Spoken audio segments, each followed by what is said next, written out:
اگلے باب کی طرف آتے ہیں، باب الصلاۃ بعد الجمعۃ وقبلہا، جمعے سے پہلے اور جمعے کے بعد کی نماز کی مقدار کا باب، کتنی رکعتیں پڑھیں پہلے، کتنی رکعتیں پڑھیں بعد میں۔ تو عند الاحناف آپ کو پتہ ہے ہماری ترتیب ایسی ہے کہ پہلے 4 رکعت سنت موقدہ پڑھتے ہیں، پھر 2 رکعت جمعے کی ہوتی ہیں، پھر اس کے بعد 4 سنت پڑھتے ہیں وہ بھی موقدہ، پھر 2 سنت وہ موقدہ، پھر 2 نفل۔ یہ ترتیب ہے، 4 سنت، 2 فرض، پھر 4 سنت، پھر 2 سنت، پھر 2 نفل پڑھے جاتے ہیں۔ یہ احناف کے نزدیک ہے ترتیب اس طریقے سے ہونی چاہیے۔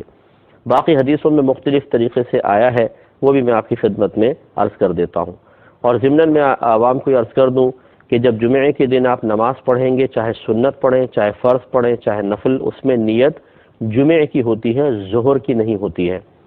بعض اوقات لوگ پہلے والی 4 سنتیں کہتے ہیں 4 سنت ظہر کی، یا بعد والی 4 سنت ظہر کی کر دیتے ہیں۔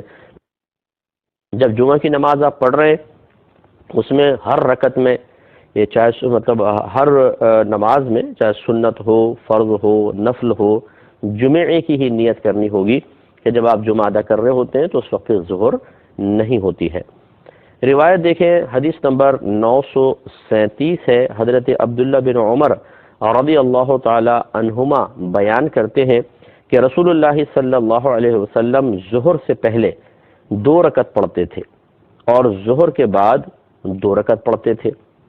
اور مغرب کے بعد 2 رکعت اپنے گھر میں پڑھتے تھے، اور عشاء کے بعد 2 رکعت پڑھتے تھے، اور آپ جمعے کے بعد نماز نہیں پڑھتے تھے حتیٰ کہ آپ اپنے گھر لوٹ آتے، پھر آپ 2 رکعت نماز پڑھتے تھے۔ تو یہ سرکار صلی اللہ علیہ وسلم کی ترتیب ایک بیان کی گئی کہ ظہر سے پہلے 2، ظہر کے بعد 2۔ تو گویا کہ جمعے ظہر جب نہیں ہوتی تو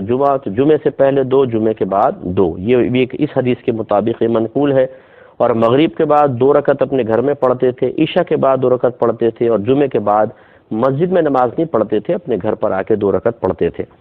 تو اس سے بظاہر یہ ہے، مختلف حدیثیں میں نے آپ کو کہا اس میں مختلف تعداد آئی ہے۔ احناف جن حدیثوں سے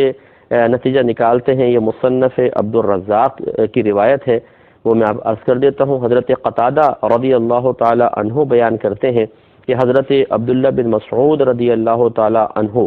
جمعے سے پہلے اور جمعے کے بعد 4 رکعات پڑھتے تھے، یعنی پہلے بھی 4 اور بعد میں بھی 4۔ اب اگر پہلے 4 لے لیں اس روایت کے مطابق، اور بعد میں بھی 4 لے لیں، پھر نبی کریم صلی اللہ علیہ وسلم جمعے کے بعد 2 رکعت تو پڑھتے تھے، اسے بھی لے لیں، تو 4 سنت، پھر 2 سنت، اور 2 نفل بھی منقول ہیں، وہ دوسری روایت کے مطابق ہے۔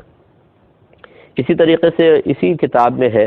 حضرت ابو عبد الرحمن سلمی بیان کرتے ہیں کہ حضرت عبداللہ بن مسعود رضی اللہ تعالی عنہ ہمیں حکم دیتے تھے کہ ہم جمعے سے پہلے 4 رکعت پڑھیں اور جمعے کے بعد بھی 4 رکعت پڑھیں، حتیٰ کہ ہمارے پاس حضرت علی رضی اللہ تعالی عنہ تشریف لائے، اور انہوں نے ہمیں حکم دیا کہ ہم جمعے کے بعد پہلے 2 رکعت پڑھیں، اس کے بعد 4 رکعت پڑھیں۔